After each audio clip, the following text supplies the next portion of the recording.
And we are picking Saskatoons. Family picking time. We got Dad over there, Lena, Izzy, and Lena and Izzy are just eating them. But Arya and Mom and Dad are getting it. Got almost one full bucket. How's your bucket looking? Well, we've got a lot of full buckets over the last couple of days. Yeah. Yeah. It's been a little bit of a... Yeah, I've been picking a little bit of a go at it anyways. Mm-hmm. But it's a good year. Berries. So yeah, we're doing excellent in the berry department. So. However, we're thinning them out pretty good. Yeah. There'll be another little to finish off the last of the berries probably in a few days. Yeah, it's easier to pick when they're in clusters, right? Yeah. Once you get them too thin, there's no clusters, then you're at it all bloody day long. Yeah, single berries are no fun. Don't say the B word, Dad. The berry word? You call it that?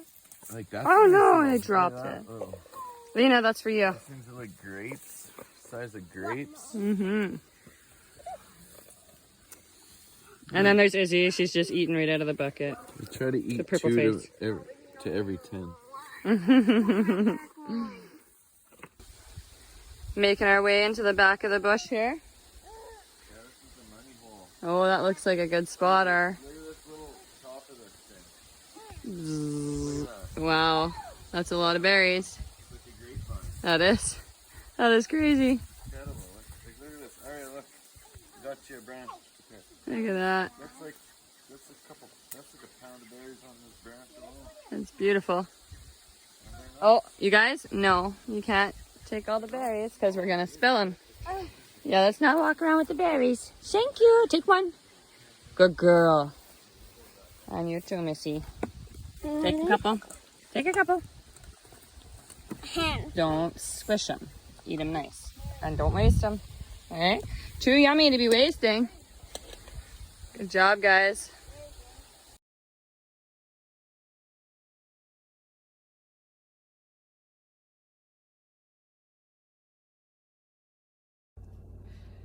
Christina here from Nature's Acres, and today we are doing some processing. We got our Saskatoons.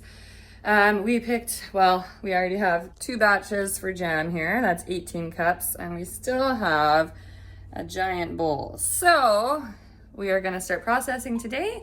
Got to get them made into some jam and some pies. I also have some rhubarb pies to make. So Izzy's here. She's helping me out a bit, kind of. We also have some horseradish to make. We have a couple people who would like horseradish, so those are soaking in there. They want a couple of jars of processed horseradish into jars, and then also a couple want roots so that they can grow their own. So I'm gonna get that all ready for them, and then we will be going on from there. All right, so we have in each of our pots, we have 9 cups of Saskatoon berries. It's 4.5 crushed, which they haven't been crushed yet, but they're all freshly washed and ready to go.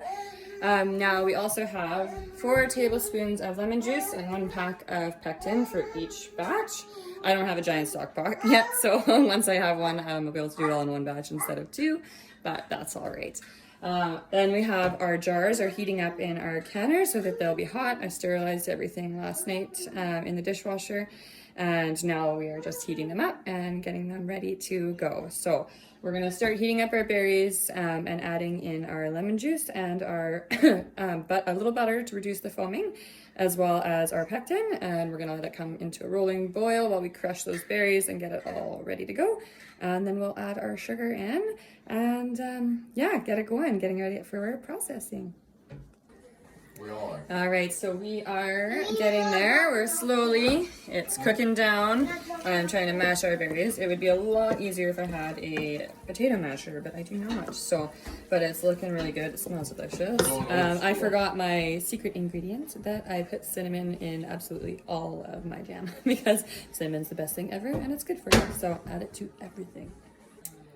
Okay, so we have gotten pretty much all our berries crushed, and I've just added the sugar.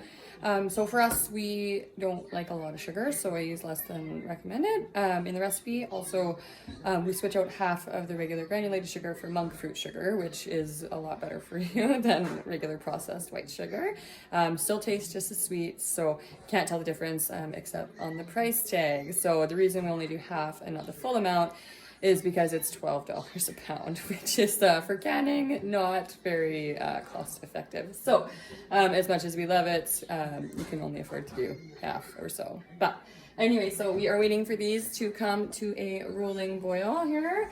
And once we get that, we are going to start getting them into our jar. Okay, thanks. All right, so we let our sugar come to, or we let it, sauce come to a rolling boil, added our sugar to it, and once it was rolling boil, not coming off, there wasn't really any foam on it, so I didn't have to scoop it off. And then we started the canning process. So same as any other canning, you get it in a hot jar, you put your hot jam in, make sure your rim is nice and clean, and then, you know, put your lid on, make sure it's sterile. I like to keep them in a bowl of boiling water, and then that way it's just straight on. Wipe it off, pop it on, ring on fingertip tight, and then once you have enough jars, they go into the canner. I have one lonely jar left to do in here, so it's all by itself. So we have a few different sizes. The size of your, or the length of your water bath time depends on the size of your jar. So these guys went for about 10 minutes, and these little guys were for 6 minutes. So a little bit easy there. Most of them are already sealed. There's a couple that aren't. Yeah, these are all sealed already. Oh, there's one right there. Pop, the best sound ever. Oh, this one's not sealed yet. That one's not sealed yet. This one's not sealed yet. So I got 3 that haven't sealed yet, but they have up to 24 hours to seal. As they cool down, the lids will pop. Honestly, as soon as I lifted them, opened up the canner, they popped, most of them. So this is just the canner I use. It's pretty awesome. Grandma gave it to me for my birthday because she knows I like to do canning. So usually I use all of her stuff. So I think she was giving me a hint to get my own. So as for tools, you just need one of these guys to get the hot jar out of the canner. You gotta wash your fingers. So, and this is a super handy dandy little thing. It's just for filling your jars so you don't make a big mess, okay? But other than that, I had one jar that is not fillable. It wasn't all the way full, so we are gonna let it cool and we're gonna eat it. And it'll go straight into the fridge. So that's it for Saskatoon jam. And now next you'll join us for some pie, and Paul is grating some horseradish here. We actually have a couple orders for jarred horseradish and for some roots so that they can plant their own. So we're going to get those all ready today as well.